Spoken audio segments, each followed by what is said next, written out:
Welcome to Lights On Podcast. If you like what you hear, and if you're feeling generous, please rate us 5-star and share us with others. I'm your host, Mitra, Manesh. I'm the founder of INNERMAP, a new mindful storytelling and coaching app. I teach at UCLA's Mindful Awareness Research Center, and for the past 35 years, I've been coaching my brilliant clients on 4 continents to live, love, and lead more mindfully, peacefully, and joyfully at home and at work. You can find out more about my work by visiting mitramanesh.com. But right now, I'm grateful for your presence and your mindful journey. This week's episode is about visiting our past memories.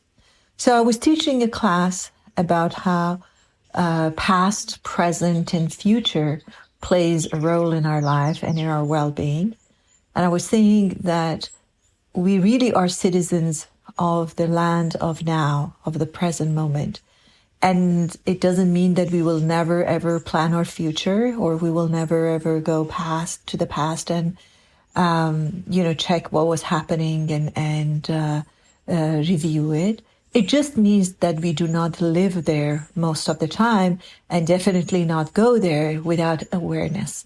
So this is what happens where our sufferings come from, where we really on autopilot either are lamenting the past, and most of the time when we go to the past, we are lamenting something good happened and we don't have it anymore, something bad happened and we want to change it and we're sorry about it.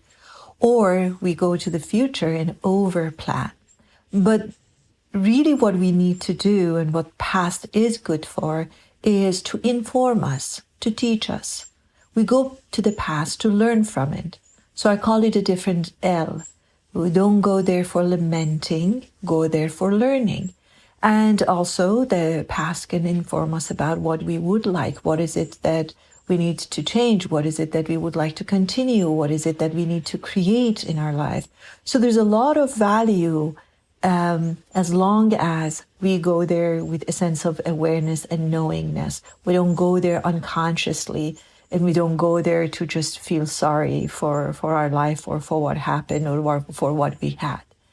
And the question that this particular participant posed to me was this: how do I know that it's a good visiting of the past? It's the visitor's visa. It's not the negative one.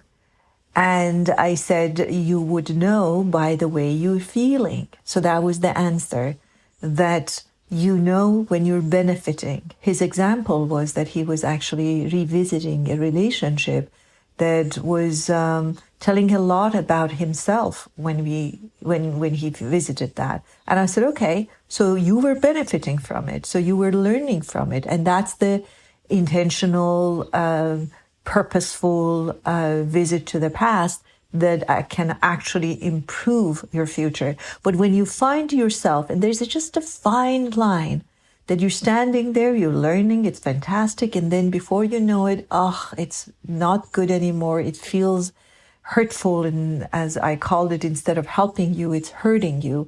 And then you know that your visa has expired and you need to leave that land. So here it is. Let's listen together.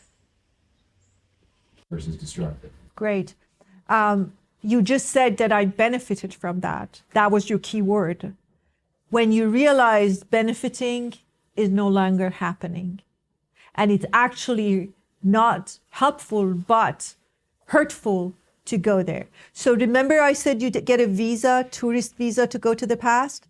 You go there for a very specific purpose, as you mentioned. You go to feel your emotions. You go to learn your lessons, because that ending, that loss, because it is a loss, that ending of a relationship probably taught you a lot about you, which you may not have had the chance to really see. So I go there to say, what does that tell me? What does that tell me about me? I'm not worried about the other person, but what did that tell me? Oh, I need this. I didn't have that. I didn't do this. I should have done that. I didn't feel this emotion. I didn't express. I didn't have clarity. I didn't communicate well. Whatever it is, I need to take notes of that. Otherwise, as I see many times that people go through experiences without getting experienced. Just because I experienced it doesn't mean I'm experienced. And I'm sure you have heard me say this. A very handsome and eligible gentleman told me once that, you know how experienced I am with women. I said, no, you're not. He said, what? I've only dated 10 of them since I've known you. I'm very experienced. I said, oh, no, sorry. You've been dating the same woman in different bodies 10 times. You have no experience. And he really took it personally. He got up and left. I never forget that. And I thought, okay, another one gone. And then he came back. 3 weeks it took him. 3 weeks later, he came back. He said, I can't believe you said that, but it's true.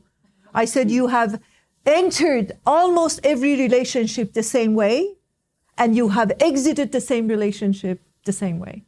But they looked different. One was taller, one was shorter, one was blonde, one was dark, one was light, but it's the same experience. So you never got experience because that process never took place. I never went there and said, what did that tell me? I can't always say people are bad. One day I need to say, what is the common element about all these relationships that are called bad? Maybe there's something I need to learn. And again, it's not about bad and good. It's about learning. It's about growing. It's about evolving the adult self. That's what I'm trying to do. And what did that tell me? So when you're going there for this purpose, it feels good. It's hard, but it feels good. That's when you know.